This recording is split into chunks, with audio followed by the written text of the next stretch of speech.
ಜೀವನ್ಮುಕ್ತ ಮಹಾತ್ಮರ ಪಾದಾರವಿಂದಗಳಿಗೆ ವಂದಿಸುತ್ತಾ ಈ ದಿನದ ವಿಷಯದ ಬಗ್ಗೆ ನಾನು ಮಾತಾಡ್ತೀನಿ. ಆತ್ಮೀಯ ಸೋದರ ಸೋದರಿಯರೇ, ಇವತ್ತು ನಮಗೆಲ್ಲ ಬಹಳ ವಿಶೇಷವಾದಂತಹ ದಿನ. ಇವತ್ತು ಥಿಯೋಸಫಿಕಲ್ ಸೊಸೈಟಿ ಸ್ಥಾಪನಾ ದಿನಾಚರಣೆಯನ್ನು ನಾವು ಆಚರಿಸ್ತಾ ಇದ್ದೀವಿ.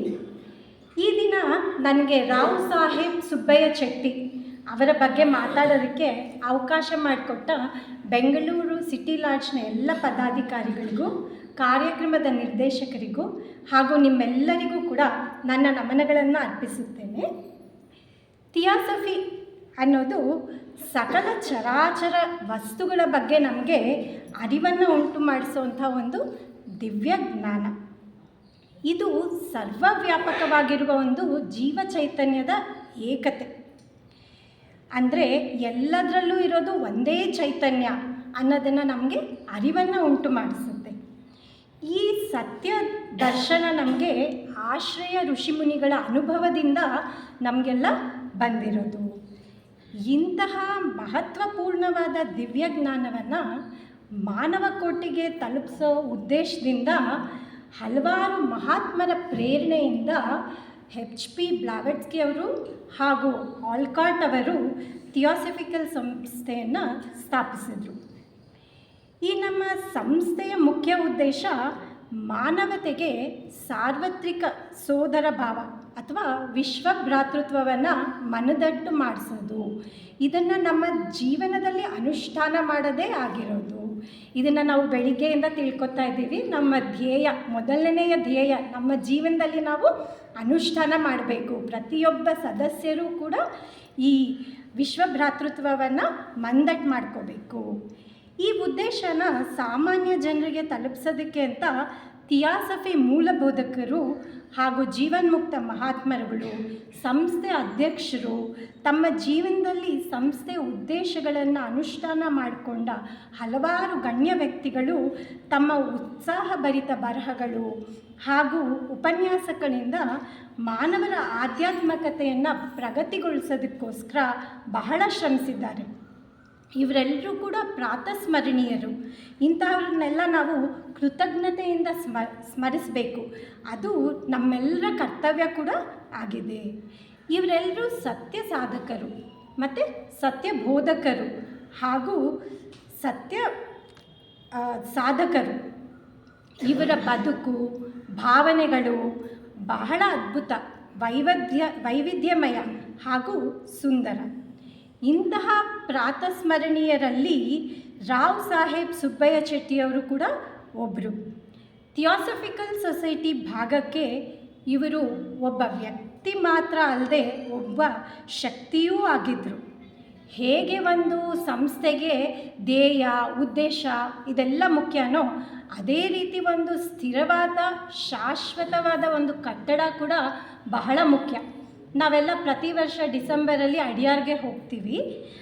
ಅಡಿಯಾರ್ನಲ್ಲಿ ನಮ್ಮ ಸಂಸ್ಥೆ ಕೇಂದ್ರ ಕಚೇರಿಯನ್ನು ಸ್ಥಾಪಿಸೋದಕ್ಕೆ ಇವರೂ ಕೂಡ ಒಂದು ಮುಖ್ಯ ಕಾರಣಕರ್ತರು. ಇವರು ದಿನಾಂಕ 10ನೇ ತಾರೀಕು ಮಾರ್ಚ್ ತಿಂಗಳಲ್ಲಿ ಸೇಲಂ ಪಟ್ಟಣದ ಗೌರವಾನ್ವಿತ ವೈಶ್ಯ ಕುಟುಂಬದರಲ್ಲಿ ಜನಿಸ್ತಾರೆ. ಇವರ ತಂದೆಯವರು ಬಂದು ಗಂಧಿ ಮುತ್ತುಸ್ವಾಮಿ ಚೆಟ್ಟಿಯವರು.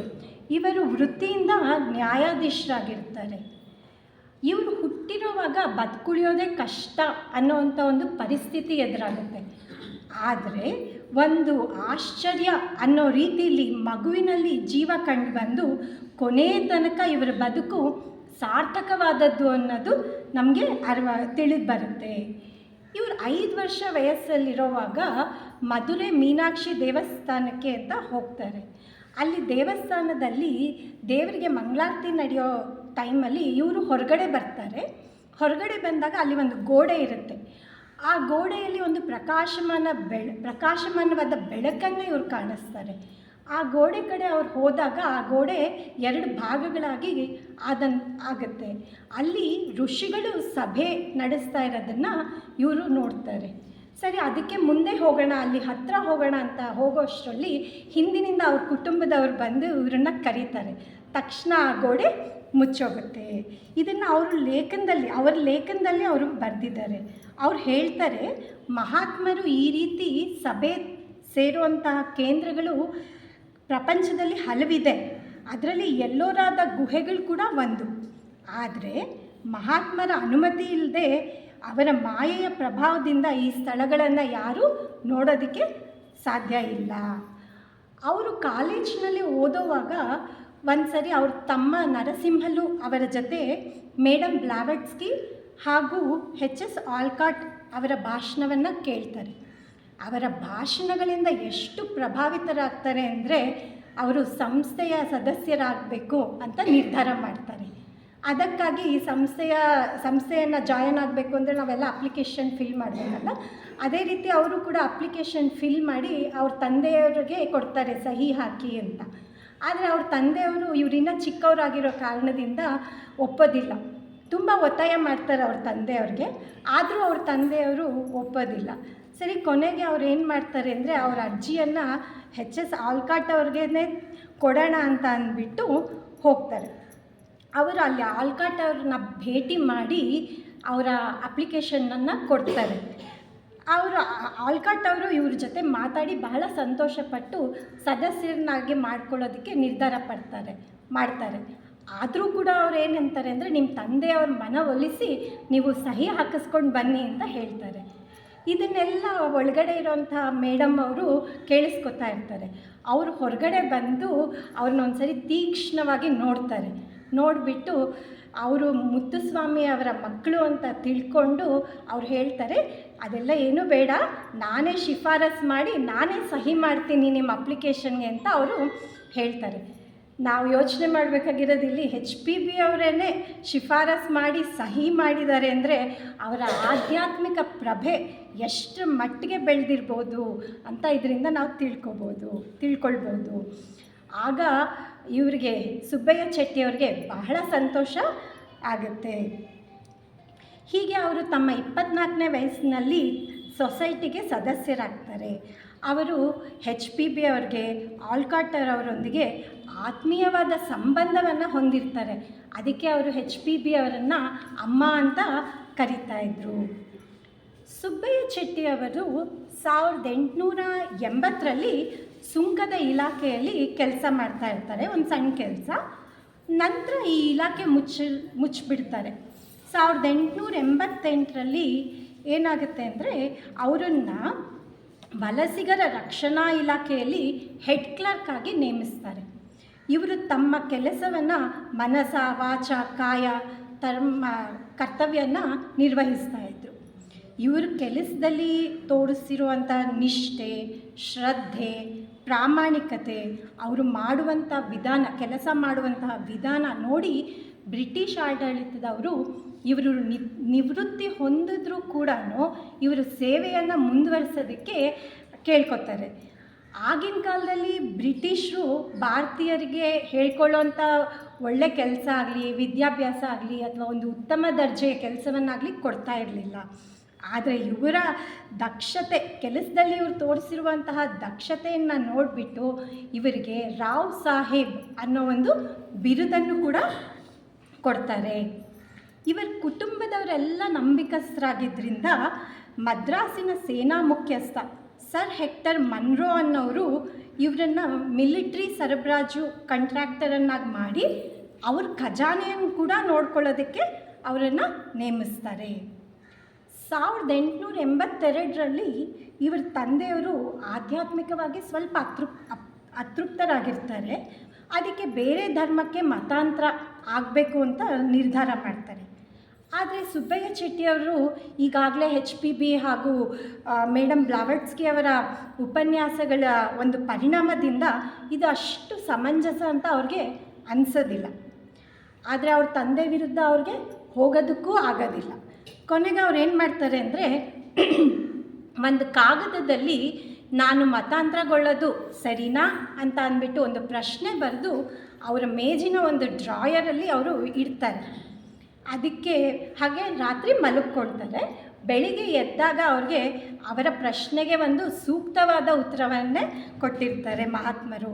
ಇದನ್ನು ಕಂಡು ಆಶ್ಚರ್ಯವಾಗಿ ಅವರು ಮತಾಂತರದ ಯೋಚನೆಯನ್ನು ಬಿಡ್ತಾರೆ. ಹೀಗೆ ಇವರು ಬಂದರ್ನಲ್ಲಿ ಒಂದು ಕೆಲಸ ಮಾಡೋವಾಗ ಒಮ್ಮೆ HPP ಮತ್ತು ಆಲ್ಕಾಟ್ ಅವರು ಒಂದು ತೆರೆದ ಗಾಡಿಯಲ್ಲಿ ಹೋಗ್ತಾ ಇರ್ತಾರೆ. ಅವರು ಆಂಧ್ರದಲ್ಲಿ ನೆಲ್ಲೂರಿಗೆ ಹೋಗ್ತಾ ಇರ್ತಾರೆ. ಸುಬ್ಬಯ್ಯ ಅವರನ್ನು ಕಂಡು ಅವರನ್ನು ಕರೆದು ನೀವು ಕೂಡ ನಮ್ಮ ಜೊತೆ ಆಂಧ್ರದ ನೆಲ್ಲೂರಿಗೆ ಬನ್ನಿ ಅಂತ ಕರೀತಾರೆ. ಸುಬ್ಬಯ್ಯ ಚೆಟ್ಟಿಯವರು ಅವರು ಕರೆದ ತಕ್ಷಣ ಅವರ ಕೆಲಸಕ್ಕೆ ರಜೆ ಹಾಕಿ ಸಂತೋಷದಿಂದ ಅವ್ರ ಜೊತೆ ಹೋಗ್ತಾರೆ. ಮಾರನೇ ದಿನ ಅವ್ರಿಗೆ ಅಲ್ಲಿ ಜ್ವರ ಬರುತ್ತೆ. ಆವಾಗ ಬ್ಲಾವಟ್ಸ್ಕಿ ಅವರು ಹೇಳ್ತಾರೆ, ಅಲ್ಲಿ ತಣ್ಣೀರು ಬಾವಿ ಇದೆ, ಅದರಲ್ಲಿ ನೀನು ಸ್ನಾನ ಮಾಡಪ್ಪ, ನಿನ್ನ ಜ್ವರ ವಾಸಿ ಆಗುತ್ತೆ ಅಂತ ಹೇಳ್ತಾರೆ. ನಾವು ಊಹಿಸ್ಕೋಬೋದು ಜ್ವರ ಬಂದಿರೋವಾಗ ತಣ್ಣೀರಲ್ಲಿ ಸ್ನಾನ ಮಾಡೋಕ್ಕಾಗುತ್ತಾ ಅಂತ. ಆದರೆ ಅವರು ಒಂದು ಕ್ಷಣವೂ ಯೋಚನೆ ಮಾಡದೆ ಹೋಗಿ ಆ ತಣ್ಣೀರಲ್ಲಿ ಸ್ನಾನ ಮಾಡ್ತಾರೆ. ಆಶ್ಚರ್ಯ ಅನ್ನೋ ರೀತಿಯಲ್ಲಿ ಅವರ ಜ್ವರ ವಾಸಿಯಾಗಿರುತ್ತೆ. ಯಾವಾಗ ನಾವು ಸಂಪೂರ್ಣವಾಗಿ ನಾವು ಮಹಾತ್ಮರನ್ನು ನಂಬುತ್ತೀವಿ, ಸೊಸೈಟಿಗಾಗಿ ನಮ್ಮನ್ನು ನಾವು ಅರ್ಪಿಸ್ಕೋತೀವಲ್ಲ, ಆವಾಗ ಮಹಾತ್ಮರೇ ನಮಗೆ ರಕ್ಷಣೆ ಕೊಡ್ತಾರೆ ಮತ್ತು ನಮ್ಮ ಯೋಗಕ್ಷೇಮವನ್ನು ಕೂಡ ನೋಡ್ಕೋತಾರೆ. ಈ ಪ್ರವಾಸದ ಸಮಯದಲ್ಲಿ ಅವರು ಪ್ರತಿದಿನ ಖರ್ಚು ವೆಚ್ಚದ ಲೆಕ್ಕಗಳನ್ನು ಬರಿತಾಯಿದ್ರು ಮತ್ತು ಅದನ್ನು ರಾತ್ರಿ HPB ಅವ್ರಿಗೆ ತೋರಿಸ್ತಾಯಿದ್ರು. ಆದರೆ HPB ಅವರು ಹೇಳ್ತಾರೆ, ನಿಮ್ಮ ಮೇಲೆ ನನಗೆ ಪೂರ್ತಿ ವಿಶ್ವಾಸ ಇದೆಯಪ್ಪ, ಇದೆಲ್ಲ ಮಾಡೋ ಅವಶ್ಯಕತೆ ಇಲ್ಲ ಅಂತ. ಆದರೂ ಸಹ ಅವರು ಪ್ರತಿದಿನ ಲೆಕ್ಕ ಬರೆದು ಅವ್ರಿಗೆ ತೋರಿಸ್ತಾಯಿದ್ರು. ಒಂದಿನ ಮುಂಬೈಯಿಂದ HPB ಮತ್ತು ಆಲ್ಕಾಟ್ ಅವರು ಬರ್ತಾರೆ ಮತ್ತು ಅವ್ರು ಹಾಗೆ ಮದ್ರಾಸ್ನಲ್ಲಿ ಇರ್ತಾರೆ. ಅವರು ಬಂದಾಗ ಪ್ರತಿದಿನ ಸುಬ್ಬಯ್ಯ ಚೆಟ್ಟಿಯವರು ಸಂಜೆ ಹೋಗಿ ಅವರನ್ನು ಮೀಟ್ ಮಾಡ್ತಾನೆ ಇರ್ತಾರೆ. ಈ ಸಂದರ್ಭದಲ್ಲಿ ಅವ್ರು ಮಾತಾಡ್ತಾ ಇರೋವಾಗ ಅವ್ರು ಯೋಚನೆ ಮಾಡ್ತಾರೆ, ಅಭಿಪ್ರಾಯ ಪಡ್ತಾರೆ, ನಾವು ಯಾಕೆ ಮುಂಬೈಯಲ್ಲಿರೋ ಕೇಂದ್ರ ಕಚೇರಿನ ಮದ್ರಾಸ್ಗೆ ವರ್ಗಾಯಿಸಬಾರ್ದು ಅಂತ. ಆಯಿತು ಅಂತ ಅದು ವಿಷಯ ಅವ್ರ ಮನಸ್ಸಲ್ಲೂ ಇರುತ್ತೆ, ಸುಬ್ಬಯ್ಯ ಚೆಟ್ಟಿಯವ್ರ ಮನಸ್ಸಲ್ಲೂ ಇರುತ್ತೆ. ಹಾಗೆ ಬ್ರಿಟಿಷ್ ಅವರು ಈ ಅಡಿಯಾರ್ ನದಿ ಪಕ್ಕದಲ್ಲಿರೋಂಥ ಹಡ್ಲ್ಸ್ಟನ್ ಎಸ್ಟೇಟ್ನ ಮಾರಬೇಕು, ಅದನ್ನು ಮಾರಿಬಿಟ್ಟು ಊಟಿಲಿ ಬೇರೆ ಆಸ್ತಿನ ತಗೋಬೇಕು ಅಂತ ಒಂದು ನಿರ್ಧಾರ ಮಾಡ್ತಾರೆ. ಆಗ ಸುಬ್ಬಯ್ಯ ಚೆಟ್ಟಿಯವ್ರು ಏನು ಮಾಡ್ತಾರೆ ಅಂದರೆ, ಈ ವಿಷಯ ಗೊತ್ತಾಗಿದ ತಕ್ಷಣ HPB ಮತ್ತು ಆಲ್ಕಾಟ್ ಅವ್ರ ಹತ್ರ ಹೋಗಿ ಅವರ ಜೊತೆ ವಿಷಯವನ್ನು ಹೇಳ್ತಾರೆ ಮತ್ತು ಅದು ಸ್ವಲ್ಪ ಕಡಿಮೆ ಬೆಲೆ ಕೂಡ ಅವ್ರು ಮಾಡ್ತಾ ಇದ್ದಾರೆ ಅಂತ ಹೇಳ್ತಾರೆ. ಇದು ನಮ್ಮ ಕೇಂದ್ರ ಕಚೇರಿಗೆ ಒಂದು ಸೂಕ್ತವಾದ ಸ್ಥಳ ಕೂಡ ಆಗಿರುತ್ತೆ ಅಂತ ಅವರು ಹೇಳ್ತಾರೆ. ಆದರೆ ಆಲ್ಕಾಟ್ ಅವರು ಇದು ಸ್ವಲ್ಪ ಆರ್ಥಿಕ ಒಂದು ಪರಿಸ್ಥಿತಿ ಮತ್ತು ಹಣಕಾಸಿನ ಒಂದು ಸಮಸ್ಯೆ ಎದುರಾಗುತ್ತೆ ಅಂತ ಅಂದ್ಬಿಟ್ಟು ಇದು ಬೇಡ, ಯಾಕೆಂದರೆ ಇದು ನಮಗೆ ನಾವು ಇದಕ್ಕಿಂತ ಅಷ್ಟು ಹಣ ನಮ್ಮಲ್ಲಿ ಇವಾಗ ಸದ್ಯದಲ್ಲಿ ಇರೋದಿಲ್ಲ ಅಂತ ಹೇಳ್ತಾರೆ. ಆದರೆ ಅವರು ಒತ್ತಾಯ ಮಾಡ್ತಾರೆ, ಒಂದು ಸರಿ ನೀವು ಆ ಸ್ಥಳವನ್ನು ಭೇಟಿ ಮಾಡಿ ಅಂತ. ಸರಿ ಅಂತ ಅಂದ್ಬಿಟ್ಟು ಅವರು 3 ಜನ ಹೋಗಿ ಅಲ್ಲಿ ನೋಡ್ತಾರೆ. ಅಲ್ಲಿ ಒಂದು 3 ದೊಡ್ಡ ಬಂಗ್ಲೆ ಇರುತ್ತೆ, 2 ಚಿಕ್ಕ ಬಂಗ್ಲೆ ಹಾಗೂ ಸ್ವಲ್ಪ ಕಟ್ಟಡಗಳು ಕೂಡ ಇರುತ್ತೆ. ಆ ಜಾಗ ಬಹಳ ಸುಂದರವಾಗಿರುತ್ತೆ, ಆಕರ್ಷಕವಾಗಿರುತ್ತೆ ಮತ್ತು ರಮಣೀಯವಾಗಿರುತ್ತೆ. ಇದನ್ನು ನೋಡಿದ HPB ಅವರು this is the right place for our masters home ಅಂತ ಅಂದ್ಬಿಟ್ಟು ತೀರ್ಮಾನ ಮಾಡ್ತಾರೆ. 27 ಎಕರೆ ಜಾಗನ 9,000 ರೂಪಾಯಿಗೆ ತಗೊಳ್ಳೋದಕ್ಕೆ ನಿರ್ಧಾರ ಮಾಡ್ತಾರೆ. ಆದರೂ ಕೊನೆಯಲ್ಲಿ ದುಡ್ಡು ಸ್ವಲ್ಪ ಶಾರ್ಟೇಜ್ ಆಗುತ್ತೋ ಇಲ್ವೋ ಅಂತ ಆಲ್ಕಾಟ್ ಅವರು ಇದು ಅಸಾಧ್ಯ ಅನ್ನೋ ಪರಿಸ್ಥಿತಿ ಕೂಡ ಉಂಟಾಗುತ್ತೆ. ಆವಾಗ ಸುಬ್ಬಯ್ಯ ಚೆಟ್ಟಿಯವರು ಅವರ ತಂದೆಯವರ ಬಳಿ ಹೋಗಿ ಸ್ವಲ್ಪ ಹಣದ ವ್ಯವಸ್ಥೆಯನ್ನು ಮಾಡೋದಕ್ಕೆ ಕೇಳ್ಕೊತಾರೆ. ಆದರೆ ಅವ್ರ ತಂದೆಯವರು ನಾನು ಪಾಶ್ಚಿಮಾತ್ಯರಿಗೆಲ್ಲ ಸಹಾಯ ಮಾಡೋದಿಲ್ಲ, ಅವರು ಎಷ್ಟೇ ಒಳ್ಳೆಯವರು ಇರ್ಬೋದು ಅಂತ ನಿರಾಕರಿಸ್ತಾರೆ. ಆದರೆ ಸುಬ್ಬಯ್ಯ ಚೆಟ್ಟಿಯವರು ಸ್ವಲ್ಪ ಒತ್ತಾಯ ಮಾಡ್ತಾರೆ. ಆವತ್ತಿನ ರಾತ್ರಿ ಏನಾಗುತ್ತೆ ಅಂದರೆ, ಮುತ್ತುಸ್ವಾಮಿ ಅವರು ಮಲಗಿರೋವಾಗ ಒಬ್ಬರು ಮಹಾತ್ಮರು ಅವ್ರಿಗೆ ಕನಸಿನಲ್ಲಿ ಕಾಣಿಸ್ಕೋತಾರೆ. ಅವ್ರು ಹೇಳ್ತಾರೆ, ನೋಡಪ್ಪ, ನಿಮ್ಮ ಮಗ ಮಾಡ್ತಾ ಇರೋದು ಒಂದು ಒಳ್ಳೆ ಕೆಲಸ, ಮುಂದೆ ಭವಿಷ್ಯದಲ್ಲಿ ವಿಶ್ವ ಕಲ್ಯಾಣಕ್ಕಾಗಿ ಪ್ರಪಂಚದಲ್ಲಿ ಒಳ್ಳೆಯದನ್ನು ಮಾಡೋದಕ್ಕೆ ಅವ್ರು ಬಂದಿರೋದು, ನೀವು ಅವ್ರಿಗೆ ಹಣದ ಸಹಾಯ ಮಾಡಿ ಅಂತ ಅಂದ್ಬಿಟ್ಟು ಅವ್ರು ಹೇಳ್ತಾರೆ. ಅವ್ರಿಗೆ ತಕ್ಷಣ ಎಚ್ಚರಿಕೆ ಆಗಿಬಿಟ್ಟು ಅವ್ರಿಗೆ ಜ್ಞಾನೋದಯ ಆಗುತ್ತೆ. ಬೆಳಿಗ್ಗೆ ಎದ್ದಿದ ತಕ್ಷಣ ಅವ್ರ ಮಗನನ್ನು ಕರೆದ್ಬಿಟ್ಟು, ನೋಡಪ್ಪ, ನೀನು ಮಾಡ್ತಾ ಇರೋದೇನೋ ಒಳ್ಳೆ ಕೆಲಸ ಅಂತಲ್ವಾ, ತಗೋ ಹಣ ಅಂತ ಅಂದ್ಬಿಟ್ಟು ಹೇಳ್ತಾರೆ. ಈ ರೀತಿ ಥಿಯೋಸಾಫಿಕಲ್ ಸೊಸೈಟಿಯನ್ನು ಥಿಯೋಸಫಿಕಲ್ ಸೊಸೈಟಿ ಕೇಂದ್ರ ಕಚೇರಿಯನ್ನು ಅವರು ಬೊಂಬಾಯಿಂದ ಅಡಿಯಾರ್ಗೆ ವರ್ಗಾಯಿಸ್ತಾರೆ. ಈ ಸಂದರ್ಭದಲ್ಲಿ ಬೊಂಬಾಯಿಂದ ಬಂದಿರೋಂಥ ಸಾಮಾನುಗಳನ್ನು ಇಳಿಸೋದಕ್ಕೆ ಪ್ರತಿದಿನ ಸುಬ್ಬಯ್ಯ ಚೆಟ್ಟಿಯವರು ಮತ್ತು ಅವ್ರ ತಮ್ಮ ನರಸಿಂಹಲು ಅವರು ಸಹಾಯ ಮಾಡ್ತಾ ಇರ್ತಾರೆ. ಒಂದಿನ ಅವರು ಪೆಟ್ಟಿಗೆಯನ್ನು ಸಾಗಿಸೋವಾಗ ಪೆಟ್ಟಿಗೆಯಲ್ಲಿ ಒಬ್ಬ ಗಡ್ಡಧಾರಿ ವ್ಯಕ್ತಿಯ ಭಾವಚಿತ್ರವನ್ನು ಅವ್ರು ನೋಡ್ತಾರೆ ಮತ್ತು ಅವ್ರಿಗೆ ಅದು ಗಮನ ಸೆಳೆಯುತ್ತೆ. ಅವ್ರು ಹೇಳ್ತಾರೆ HPB ಅವ್ರ ಹತ್ರ, ನಾನು ಈ ವ್ಯಕ್ತಿಯನ್ನು ಮುಂಚೆ ನೋಡಿದ್ದೀನಿ ಅಂತ. ಅದಕ್ಕೆ HPB ಅವ್ರು ಅಂತಾರೆ, ಇವರು ಎಲ್ಲೋ ಹಿಮಾಲಯದಲ್ಲಿರುವಂತಹ ಒಬ್ಬ ವ್ಯಕ್ತಿಗಳು, ಮಹಾತ್ಮರು, ಇವರನ್ನು ನೀನು ನೋಡೋದಕ್ಕೆ ಸಾಧ್ಯ ಇಲ್ಲಪ್ಪ ಅಂತ ಅಂದ್ಬಿಟ್ಟು ಹೇಳ್ತಾರೆ. ಅದಕ್ಕೆ ಅವ್ರು ಹೇಳ್ತಾರೆ, ಇಲ್ಲ, ನಾನು ಶಾಲೆಯಲ್ಲಿ ಓದೋವಾಗ ಇವರನ್ನು ನಾನು ಪೇಟೆಯಲ್ಲಿ ಒಂದು ಸರಿ ಊಟ ತಗೊಳ್ಳೋಕ್ಕೆ ಅಂತ ಹೋದಾಗ ಇವರನ್ನು ನಾನು ನೋಡಿದ್ದೆ. ಇವರ ಮುಖ ಬಹಳ ತೇಜಸ್ಸಿನಿಂದ ಕೂಡಿತ್ತು, ಬಹಳ ಪ್ರಕಾಶಮಾನವಾಗಿತ್ತು. ನಾನು ಅವ್ರ ಕಡೆಗೆ ಆಕರ್ಷಿತನಾಗಿ ಹೋದಾಗ ಅವರು ಹಿಂದಿಯಲ್ಲಿ ಪೈಸಾ ದೋ ಅಂತ ಅಂದ್ಬಿಟ್ಟು ಹೇಳ್ತಾರೆ. ಅದಕ್ಕೆ ನಾನು ನನ್ನ ಕಿಸೆಯಿಂದ ದುಡ್ಡನ್ನು ತೆಗೆದು ಕೊಡಬೇಕು ಅನ್ನೋಷ್ಟರಲ್ಲಿ ಅವರು ಕಣ್ಮರೆ ಆಗಿಬಿಡ್ತಾರೆ ಅಂತ ಹೇಳ್ತಾರೆ. ಆದರೂ HPB ಅವರು ಇವ್ರ ಮಾತನ್ನು ನಂಬೋದಿಲ್ಲ. ಆದರೆ ಮಹಾತ್ಮ ಮೌರ್ಯರು ಅವತ್ತಿನ ದಿನ ರಾತ್ರಿ HPB ಅವ್ರಿಗೆ ಕಾಣಿಸ್ಕೊಂಡು ಅವ್ರು ಹೇಳ್ತಾರೆ, 1874ರಲ್ಲಿ ಆ ಇಬ್ಬರು ಬಾಲಕರನ್ನು ನಾನು ನೋಡಿದ್ದೀನಿ. ಅವರು ಥಿಯೋಸಫಿಕಲ್ ಸೊಸೈಟಿ ಸ್ಥಾಪಕರಿಗೆ ಮತ್ತು ಸಂಸ್ಥೆಗೆ ಮುಂದೆ ಹೆಚ್ಚಿನ ಸಹಾಯಕರಾಗ್ತಾರೆ ಅಂತ ಅಂದ್ಬಿಟ್ಟು ಹೇಳ್ತಾರೆ. ಈ ವಿಚಾರವನ್ನು HPB ಅವರು ಮಾರನೇ ದಿನ ಸುಬ್ಬಯ್ಯ ಚೆಟ್ಟಿಯವ್ರಿಗೆ ತಿಳಿಸ್ತಾರೆ. ಆಗ ಅವ್ರಿಗೆ ಬಹಳ ಸಂತೋಷ ಆಗುತ್ತೆ ಮತ್ತು ಆ ಸಂತೋಷಕ್ಕೆ ಪಾರವೇ ಇರಲಿಲ್ಲ. ಹೀಗೆ ಸುಬ್ಬಯ್ಯ ಚೆಟ್ಟಿಯವರು ಮಹಾತ್ಮ ಮೌರ್ಯರು, ಕುತುಮಿಗಳು, ರಕೋಬ್ಜಿಗಳು ಮುಂತಾದವರೊಂದಿಗೆ ಸಂಪರ್ಕ ಹೊಂದಿರೋದನ್ನು ನಾವು ತಿಳ್ಕೊಬೋದು. ಅನೇಕ ಸಲ ಅವ್ರ ಬದುಕಿನಲ್ಲಿ ಅಲೌಕಿಕ ಘಟನೆಗಳು ನಡೆದಿದೆ ಅಂತ ಅವರೇ ಬರೆದಿದ್ದಾರೆ. 1883ರಲ್ಲಿ HPB ಅವರು ನೀಲಗಿರಿ ಬೆಟ್ಟಕ್ಕೆ ಸುಬ್ಬಯ್ಯ ಚೆಟ್ಟಿಯವರನ್ನ ಆಮಂತ್ರಿಸಿ ಒಂದು ಕಾಗದ ಬರೆದಿರ್ತಾರೆ. ಆ ಕಾಗದದ ಜೊತೆಯಲ್ಲಿ ಇನ್ನೊಂದು ಕಾಗದ ಬರುತ್ತೆ. ಅದು ಮಹಾತ್ಮ ಕುತುಮಿ ಅವರಿಂದ ಬಂದಿರುತ್ತೆ. ಅದರಲ್ಲಿ ಅವ್ರು ಬರೆದಿರ್ತಾರೆ, ನಿಮ್ಮ ತಂದೆಯವರಿಗೆ ಕೃತಜ್ಞತೆಗಳನ್ನು ಸಲ್ಲಿಸಿ ಅಂತ ಇನ್ನೊಂದು ಕುತುಮಿ ಅವರು ಕಾಗದ ಬರೆದಿರ್ತಾರೆ. ಅಂದರೆ ಅವ್ರ ತಂದೆಯವರು ನ್ಯಾಯಾಧೀಶರಾದಾಗ ಸಿನೆಟ್ರವರು ಫಿನಿಕ್ಸ್ ಅನ್ನೋ ಪತ್ರಿಕೆಯನ್ನು ಇದು ಮಾಡ್ತಾ ಇರ್ತಾರೆ, ಪ್ರಕಟಿಸ್ತಾ ಇರ್ತಾರೆ. ಅದನ್ನು ಸ್ವಲ್ಪ ಪ್ರಸಿದ್ಧಿಪಡಿಸೋದಕ್ಕೆ ಹಣಕಾಸಿನ ವ್ಯವಸ್ಥೆನ ಇವ್ರ ತಂದೆಯವರು ಸಹಾಯ ಮಾಡಿರ್ತಾರೆ. ಹೀಗೆ ಸುಬ್ಬಯ್ಯ ಚೆಟ್ಟಿಯವರ ಕುಟುಂಬದವರೆಲ್ಲರೂ ಕೂಡ ಸಂಸ್ಥೆಯ ಸೇವೆಯಲ್ಲಿ ತೊಡಗಿರ್ತಾರೆ. ಒಮ್ಮೆ ರೈಲ್ವೆ ನಿಲ್ದಾಣದಲ್ಲಿ ಇನ್ನೊಂದು ಊರಿಗೆ ಹೋಗಬೇಕು ಅಂತ HPB ಅವರು, ಸುಬ್ಬಯ್ಯ ಚೆಟ್ಟಿಯವರು ಹಾಗೂ ಆಲ್ಕಾಟ್ ಅವರೆಲ್ಲ ಹೋಗ್ತಾ ಇರ್ತಾರೆ. ಅಲ್ಲಿ ಒಂದು ಸಾಮಾನು ತೂಕ ಮಾಡೋ ಒಂದು ಯಂತ್ರ ಇರುತ್ತೆ. ಸುಬ್ಬಯ್ಯ ಚೆಟ್ಟಿಯವರು ತಮ್ಮ ತೂಕನ ಹಾಕ್ಕೋತಾರೆ. ಆಮೇಲೆ HPB ಅವರು ಕೂಡ ಅವ್ರ ತೂಕ ಹಾಕ್ಕೋಬೇಕು ಅಂತ ಅದ್ರ ಮೇಲೆ ನಿಂತ್ಕೋತಾರೆ. ಆವಾಗ ಎಲ್ಲ ತೂಕದ ಬಟ್ಟೆಗಳನ್ನ ಇಟ್ಟರೂ ಕೂಡ ಇನ್ನೂ ಹೆಚ್ಚಿಗೆ ಇಡಬೇಕಾಗತ್ತೆ. ಆ ಥರ ಅವ್ರ ತೂಕ ಅಷ್ಟು ಹೆಚ್ಚಾಗಿರುತ್ತೆ. ಆಮೇಲೆ ಅವ್ರು ಕೆಳಗಡೆ ಇಳಿದ್ಬಿಟ್ಟು ಇನ್ನೊಂದು ಸರಿ ತೂಕ ಹಾಕ್ಕೊಳ್ಳೋಣ ಅಂತ ಮತ್ತೆ ನಿಂತ್ಕೋತಾರೆ. ಇವಾಗ ಆಶ್ಚರ್ಯ ಏನಪ್ಪ ಅಂದರೆ, ಎಲ್ಲ ತೂಕದ ಬಟ್ಟೆಗಳನ್ನು ತೆಗೆದ್ರೂ ಕೂಡ ಅವ್ರ ತೂಕ ಇನ್ನೂ ಕಡಿಮೆಯಾಗಿರುತ್ತೆ. ಸುಬ್ಬಯ್ಯ ಚೆಟ್ಟಿಯವರು, ಅಮ್ಮ ಇದು ಹೇಗೆ ಸಾಧ್ಯ ಆಯಿತು ಅಂತ ಕೇಳಿದ್ರೆ ಆವಾಗ ಅಮ್ಮ ಅವ್ರು ಹೇಳ್ತಾರೆ, ಇದು ಅಷ್ಟಸಿದ್ಧಿಗಳಲ್ಲಿ 2 ವಿಧ, ಗರಿಮಾ ಮತ್ತು ಲಘಿಮಾ ಅನ್ನೋ ಶಕ್ತಿ. ಅದರಿಂದ HPB ಅವ್ರಿಗೆ ನಮಗೆ ಸಿದ್ಧಿಗಳು ಹೊಂದಿದ್ರು ಅಂತ ನಮಗೆ ಗೊತ್ತಾಗುತ್ತೆ. HPB ಅವ್ರ ಬೋಧನೆಗಳು ಮಹಾತ್ಮ ಆಶ್ರಯ ಋಷಿಗಳ ಒಂದು ತತ್ವಗಳ ಆಧಾರದ ಮೇಲೆ ಇರೋದು. ಆದರೆ ಲಂಡನ್ ಲಾಡ್ಜ್ನಲ್ಲಿ ಅಣ್ಣಾ ಕಿಂಗ್ಸ್ಫರ್ಡ್ ಅನ್ನೋರು ಗ್ರೀಕ್ ಆಧಾರಿತವಾಗಿರುವಂಥ ವಿಭಿನ್ನ ಬೋಧನೆಗಳನ್ನು ಮಾಡ್ತಾಯಿದ್ರು. ಇದನ್ನು HPB ಅವರು ಒಂದು ಸರಿ ಅವ್ರ ಗಮನಕ್ಕೆ ಹಲವಾರು ಸದಸ್ಯರು ತರ್ತಾರೆ. ಅದನ್ನು ತೆಗಳಿ ಅವರಿಗೆ HPB ಅವರು ಪತ್ರ ಬರಿಬೇಕು ಅಂತ ನಿರ್ಧಾರ ಮಾಡಿ ಪತ್ರ ಬರಿತಾ ಇರ್ತಾರೆ. ಆಗ ಅಲ್ಲಿ ಸುಬ್ರಾಯರು ಮತ್ತು ಸುಬ್ಬಯ್ಯ ಚೆಟ್ಟಿ ಇಬ್ಬರೂ ಇರ್ತಾರೆ. ಆಗ ಮಹಾತ್ಮ ಮೌರ್ಯರು ಕಾಣಿಸ್ಕೊಂಡು ಇವರಿಬ್ಬರಿಗೂ ಕೂಡ ತೆಲುಗುನಲ್ಲಿ ಏನೋ ಹೇಳ್ತಾರೆ.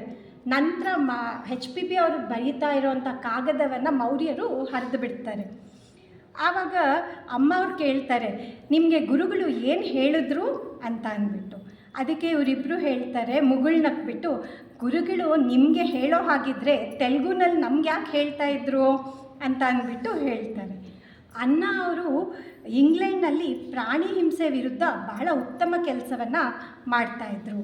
ಅದಕ್ಕೆ ಗುರುಗಳು ಹೇಳ್ತಾರೆ, ಇಂತಹ ಸಣ್ಣ ವಿಷಯಗಳಿಗೆ ನಾವು ಪ್ರಾಮುಖ್ಯತೆಯನ್ನು ಕೊಡಬಾರ್ದು, ಮಾನವ ಕೋಟಿಗಾಗಿ ಹೆಚ್ಚಿನ ಕೆಲಸ ಮಾಡ್ತಾ ಇರೋದ್ರಿಂದ ಇದನ್ನೆಲ್ಲ ನಾವು ತಲೆಗೆ ಹಾಕ್ಕೋಬಾರ್ದು ಅಂತ ಅಂದ್ಬಿಟ್ಟು ಹೇಳ್ತಾರೆ. ಎಷ್ಟೋ ಸಲ ಸುಬ್ಬಯ್ಯ ಚೆಟ್ಟಿಯವರು ಸ್ಥಾಪಕರ ಜೊತೆ ಇರುವಾಗ ಮಂಜಿನ ಹೊಗೆಯಂತೆ ಮೊದಲು ಕಾಣಿಸ್ಕೊಂಡು ನಂತರ ಅದು ಮಹಾತ್ಮರ ಪತ್ರವಾಗಿ ಮಾರ್ಪಡ್ತಾ ಇತ್ತು. HPB ಅವರೊಂದಿಗೆ ಇವ್ರಿಗೆ ಎಷ್ಟು ಆತ್ಮೀಯತೆ ಇರುತ್ತೆ ಅಂದರೆ, HPB ಅವರು ಆವಾಗವಾಗ ಇವ್ರ ಮನೆಗೆ ಹೋಗಿ ಅವ್ರ ಮಗಳ ರತ್ನಾಗೆ ಜಡೆಗೆ ಕೂಡ ಹಾಕ್ತಾಯಿದ್ರಂತೆ. ಒಮ್ಮೆ ಸುಬ್ಬಯ್ಯ ಚೆಟ್ಟಿಯವರು ಬದ್ರಿನಾಥ ಮತ್ತು ಕೇದಾರನಾಥ ಪ್ರವಾಸಕ್ಕೆ ತಮ್ಮ ಸ್ನೇಹಿತರು, ಅವರು ಸಂಸ್ಕೃತ ಪಂಡಿತರಾಗಿರ್ತಾರೆ, ಅವ್ರ ಜೊತೆ ಹೋಗಿರ್ತಾರೆ. ಹಿಂತಿರುಗಿ ಬರುವಾಗ ಅಲ್ಲಿ ಗಂಗಾ ನದಿದು ಪ್ರಪಾತ, ಅದ್ರ ಕೆಳಗಡೆ ಬಂದು ವಿಶ್ರಾಂತಿ ಪಡಿತಾ ಇರ್ತಾರೆ. ಮೇಲ್ಗಡೆ ಪ್ರಪಾತದ ಮೇಲೆ ಬ್ರಹ್ಮಪುರಂ ಅಂತ ಸಂಸ್ಕೃತದಲ್ಲಿ ಬರೆದಿರ್ತಾರೆ. ಅವರು ನಿದ್ರೆ ಮಾಡೋವಾಗ ಒಬ್ಬ ಋಷಿಗಳು ಬಂದು ಕಾಣಿಸ್ಕೋತಾರೆ ಮತ್ತು ಅವ್ರು ತಮ್ಮ ಆಶ್ರಮಕ್ಕೆ ಇವ್ರಿಗೆ ಬರೋದಕ್ಕೆ ಹೇಳ್ತಾರೆ. ಇವರು ಆ ಪ್ರಪಾತನ ದಾಟೋದು ಬಹಳ ಕಷ್ಟ ಮತ್ತು ಇದು ಸಾಧ್ಯ ಇಲ್ಲ ಅಂತ ಅಂದ್ಬಿಟ್ಟು ಹೇಳ್ತಾರೆ.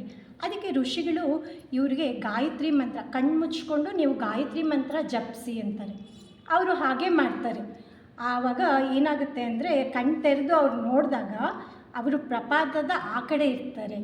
ಅವರು ಆ ಋಷಿಗಳ ಒಂದು ಆಶ್ರಮಕ್ಕೆ ಭೇಟಿ ಮಾಡಿ ಅವ್ರ ಹತ್ರ ಉಪನಿಷತ್ತುಗಳು ಮತ್ತು ಇತರೆ ಶಾಸ್ತ್ರಗಳಿಗೆ ಸಂಬಂಧಿಸಿದ ಕೆಲವು ವಿಚಾರಗಳನ್ನು ತಿಳ್ಕೊಂಡು ಮತ್ತೆ ಕಣ್ಮುಚ್ಕೊಂಡು ಗಾಯತ್ರಿ ಮಂತ್ರವನ್ನು ಜಪಿಸಿದಾಗ ಮತ್ತೆ ಮಲಗಿರೋವಂಥ ಅವ್ರ ಸ್ನೇಹಿತರ ಪಕ್ಕಕ್ಕೆ ಬರ್ತಾರೆ. ಮತ್ತು ಇದನ್ನು ಅವರು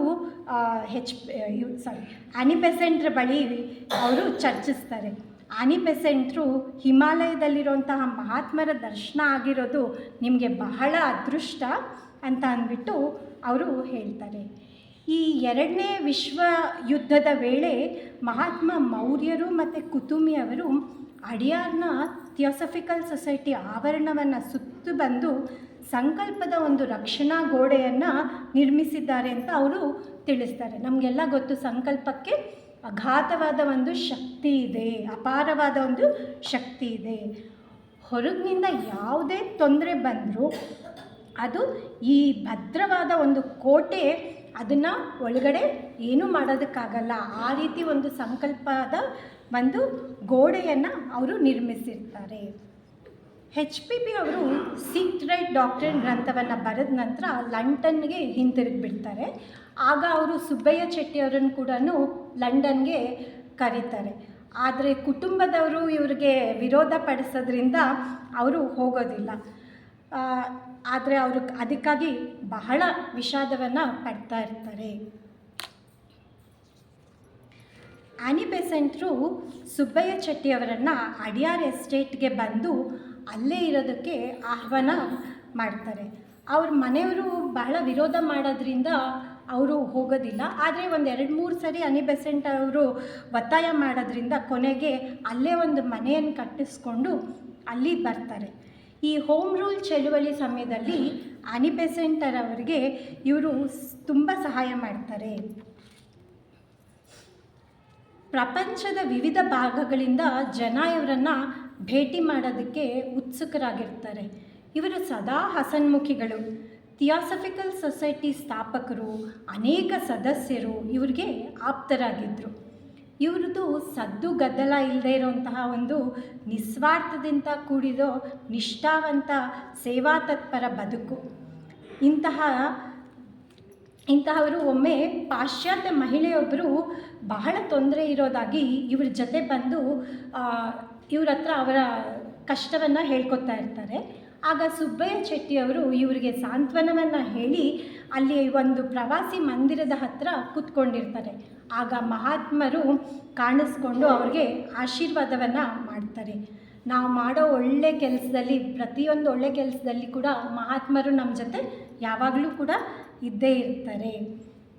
ಇಂತಹ ಸಾಧಕ ಬದುಕನ್ನು ನಡೆಸಿದ ಇವರು, ಅವರು ಮೊದಲೇ ಹೇಳಿದಂತೆ ಡಿಸೆಂಬರ್ 1946 ಕಾರ್ತಿಕ ದೀಪ ದಿನದಂದು ತಮ್ಮ ದೇಹತ್ಯಾಗವನ್ನು ಮಾಡಿರ್ತಾರೆ. ಇವರು ನಮ್ಮಂತಹ ಅನೇಕ ಸದಸ್ಯರಿಗೆ ಆದರ್ಶಪ್ರಾಯರು. ಇವರು ನಡೆದ ದಾರಿ, ಯಾವ ರೀತಿ ಇವರು ಪರಿಸ್ಥಿತಿಗಳನ್ನು ಎದುರಿಸಿದರು, ಹೇಗೆ ತಮ್ಮನ್ನು ಉನ್ನತ ಉದ್ದೇಶಗಳಿಗಾಗಿ ಅರ್ಪಿಸಿಕೊಂಡರು ಎಂಬುದನ್ನು ನಾವು ತಿಳಿದುಕೊಂಡು ಅವರ ದಾರಿಯಲ್ಲಿ ನಾವು ಕೂಡ ಹೆಜ್ಜೆಯನ್ನು ಇಡಬೇಕು. ಈ ಸಂದರ್ಭದಲ್ಲಿ ನಾನು ಸರ್ವಜ್ಞರ ಒಂದು ವಚನವನ್ನು ಹಂಚಿಕೊಳ್ಬೇಕು ಅಂತ ಇಷ್ಟಪಡ್ತೀನಿ. ಅದು ಕೊಡುವಾತನೇ ಹರ, ಪಡೆವಾತನೇ ನರ, ಒಡಲು ಒಡವೆಗಳು ಕೆಡದು ಹೋಗುವ ಮುನ್ನ ಕೊಡು, ಪಾತ್ರವರಿದು ಸರ್ವಜ್ಞ. ಅಂದರೆ ಕೊಡೋನು ದೇವರು, ಯಾರು ಪಡೀತಾರೋ ಅವರು ಮಾನವರು, ಅಂದರೆ ನರರು. ಈ ದೇಹ ಹಾಗೂ ಈ ದೇಹಕ್ಕೆ ಸಂಬಂಧಪಟ್ಟ ಎಲ್ಲ ಆಸ್ತಿ ಇದೆಲ್ಲ ಕೂಡ ಒಂದು ನಾಶ ಆಗೋಗುತ್ತೆ. ಆದರೆ ಇದೆಲ್ಲ ನಾಶ ಆಗೋಕ್ಕೆ ಮುಂಚೆ ನಾವು ಯಾರಿಗೆ ಬೇಕೋ ಅವರಿಗೆ ಕೊಡಬೇಕು. ಈ ಕೊಡೋ ಕ್ರಿಯೆ ಇರೋದು ಏನು ಅಂತ ಅಂದರೆ ಬಹಳ ಅದ್ಭುತ. ನಾವು ಸಿಕ್ಕಾಪಟ್ಟೆ ಕೊಡಬೇಕು ಅಂತ ಅಲ್ಲ, ನಮ್ಮ ಹತ್ರ ಇರೋ ಆಸ್ತಿ ಅಂತಸ್ತು ಇದನ್ನೇ ಕೊಡಬೇಕು ಅಂತ ಅಲ್ಲ, ಸದಾ ಗಮನ ಕೊಡ್ತಾ ಇರಬೇಕು.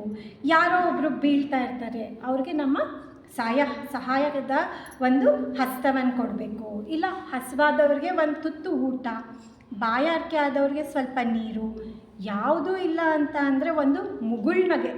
ಈ ಮುಗುಳ್ನಗೆ ಅನ್ನೋದು ಬಹಳ ಅದ್ಭುತವಾದ ಕೆಲಸವನ್ನು ಮಾಡುತ್ತೆ. ಹಣ, ಮನೆ, ಹೊಲ ನಾವು ಏನನ್ನಾದರೂ ಕೊಡ್ಬೋದು, ಆದರೆ ಸಂತೋಷ ಕೊಡೋದು ಬಹಳ ಮುಖ್ಯ. ಇನ್ನೊಬ್ಬರಿಗೆ ಸಂತೋಷ ಕೊಡೋದಕ್ಕಿಂತ ಬೇರೆ ಯಾವ ದಾನವೂ ಇರೋದಿಲ್ಲ. ಈ ಮಹನೀಯರೆಲ್ಲ ಸೋದರತ್ವವನ್ನು ತಮ್ಮಲ್ಲಿ ಮೈಗೂಡಿಸ್ಕೊಂಡು ತಮ್ಮ ತನು, ಮನ, ಧನವನ್ನು ಅರ್ಪಿಸಿ ಸೇವೆಯನ್ನು ಮಾಡಿದ್ದಾರೆ. ಇವರೆಲ್ಲರೂ ತಮ್ಮ ಜೀವನದಲ್ಲಿ ಮೊದಲನೇ ಸ್ಥಾನವನ್ನು ಥಿಯಾಸಫಿ ಧ್ಯೇಯಗಳಿಗಾಗಿ ಕೊಟ್ಟಿರ್ತಾರೆ. ಅದರಂತೆ ನಾವು ಕೂಡ ಥಿಯಾಸಫಿ ಧ್ಯೇಯವನ್ನು ನಮ್ಮ ದೈನಂದಿನ ಜೀವನದಲ್ಲಿ ಆಚರಿಸಿ ತೋರಿಸಬೇಕು. ಇದು ಪ್ರತಿಯೊಬ್ಬ ಸೋದರರ ಆದ್ಯ ಕರ್ತವ್ಯವಾಗಿರುತ್ತೆ. ಇಂತಹ ಮಹನೀಯರ ಬಗ್ಗೆ ವಿಷಯವನ್ನು ಹಂಚಿಕೊಳ್ಳೋಕ್ಕೆ ನನಗೆ ಅವಕಾಶ ಮಾಡಿಕೊಟ್ಟ ಬೆಂಗಳೂರು ಸಿಟಿ ಲಾಡ್ಜ್ನ ಎಲ್ಲ ಪದಾಧಿಕಾರಿಗಳಿಗೂ, ಕಾರ್ಯಕ್ರಮದ ನಿರ್ದೇಶಕರಿಗೂ ಹಾಗೂ ಇಲ್ಲಿವರೆಗೂ ಸಮಾಧಾನದಿಂದ ನನ್ನ ಮಾತುಗಳನ್ನು ಕೇಳಿದ ನಿಮಗೆಲ್ಲರಿಗೂ ನನ್ನ ಧನ್ಯವಾದಗಳನ್ನು ಅರ್ಪಿಸುತ್ತೇನೆ.